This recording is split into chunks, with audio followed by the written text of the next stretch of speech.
Le 17 octobre 1815, après une traversée de 70 jours, Napoléon Bonaparte pose le pied sur l'île de Sainte-Hélène.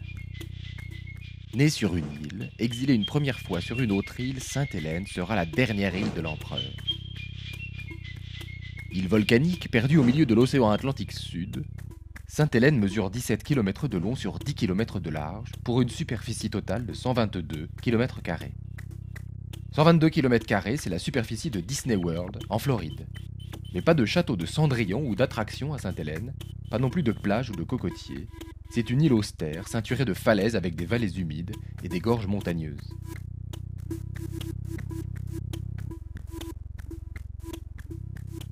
Découverte en 1502 par un navigateur portugais, l'île est restée longtemps déserte, à part quelques chèvres laissées à prospérer pour servir de ressources aux bateaux de passage.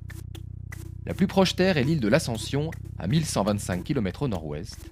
À l'est, les rives de l'Afrique sont à 1950 km, celles de l'Amérique du Sud à 2900 km à l'ouest. À l'arrivée de Napoléon Ier, elle était la propriété de la Compagnie anglaise des Indes orientales, qui l'utilisait comme escale sur la route des Indes, avant le percement en 1869 du canal de Suez. En 1815, l'île est donc cédée au gouvernement anglais pour le temps que durera la détention de l'ancien empereur des Français. Pour l'occasion, la population de l'île augmente considérablement. L'empereur venant avec un entourage d'une vingtaine de personnes, gardé par une garnison de près de 2000 soldats et 500 marins anglais qui font de l'île une véritable forteresse. Entre 1815 et 1821, Napoléon va supporter sa captivité persuadé qu'elle contribuera à confirmer sa renommée. Mais pendant 5 ans et 5 mois, Napoléon s'ennuie. Il reçoit un peu, fricote, dicte ses mémoires, apprend l'anglais, jardine, mais peu à peu, il prend du poids, s'enferme et s'ennuie.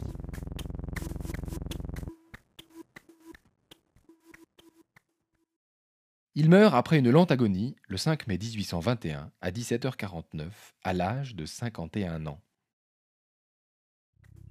Le 6 mai, vers 14h, le médecin corse de l'empereur procède à son autopsie devant une assemblée de médecins et d'officiels. Napoléon, nu, est ouvert de haut en bas. Les différents rapports d'autopsie notent que sa peau était très pâle et qu'il était très peu poilu, que son zizi était tout petit, que son cœur était entouré d'une couche de graisse, comme l'ensemble de son corps, très gras, qu'un rein était plus petit que l'autre, qu'enfin, son estomac était troué par un ulcère chronique qualifié de cancéreux, ulcère que beaucoup considèrent à l'origine du geste si caractéristique de l'empereur. Le cœur et l'estomac de Napoléon sont placés dans des vases en argent remplis d'alcool, et le corps est recousu et lavé. Le lendemain, 7 mai 1821, un médecin anglais et le médecin corse entreprennent de réaliser un masque mortuaire du défunt. Mais le plâtre manque à Sainte-Hélène. Ils envisagent d'abord de concasser des statues, mais parviennent à trouver du gypse sur l'île, qui fournira un plâtre de mauvaise qualité. La tête de Napoléon est partiellement rasée, et le moule est réalisé en 3 parties. La partie centrale, celle du visage, est subtilisée par le médecin corse, qui quittera l'île, avec le dernier portrait de l'empereur. Il fait chaud, le corps de Napoléon commence à sentir, et le 7 mai à 19h, il est enfin enfermé dans 4 cercueils imbriqués pour être enterré 2 jours après. L'ultime portrait de l'empereur, le masque mortuaire incomplet, reparaît en 1833, vraisemblablement recomposé par un sculpteur. Un autre masque était déjà en possession des Anglais depuis 1827. Il aurait été pris dans la nuit du 5 mai 1821 avec de la cire. Un troisième masque, enfin, paraît en 1947, le plus ressemblant mais le plus mystérieux. Il sera volé en 1973 pour reparaître un peu plus tard. On ne saura donc jamais avec certitude quels étaient les traits de l'empereur Napoléon Bonaparte.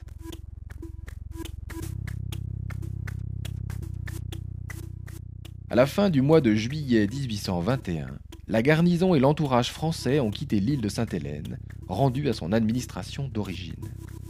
L'empereur y reste, dans une tombe anonyme, au fond d'une vallée pluvieuse gardée par une sentinelle anglaise.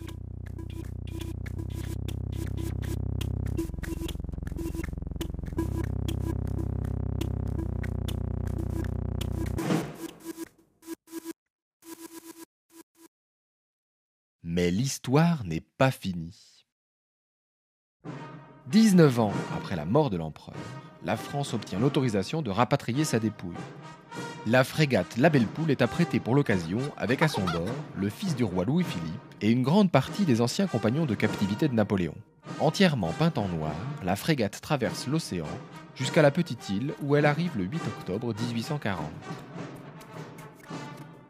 Les travaux d'exhumation commencent le 15 dans la nuit. Il faut plus de 9 heures pour venir à bien de la tombe fortifiée par les Anglais. Au matin du 16, le cercueil sort de son caveau. Dans une tente, les 4 cercueils sont ouverts, mais au lieu des ossements attendus, l'assemblée médusée voit apparaître Napoléon Bonaparte presque intact, miraculeusement sauvé de la putréfaction.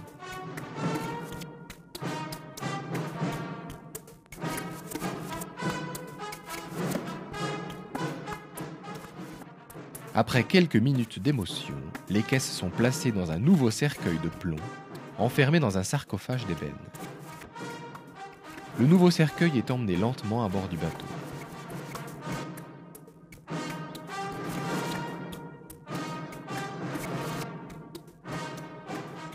Dans la frégate, un daguerréotype, un nouvel appareil photo, aurait pu prendre un ultime cliché de l'empereur, mais il semble que personne n'y ait songé.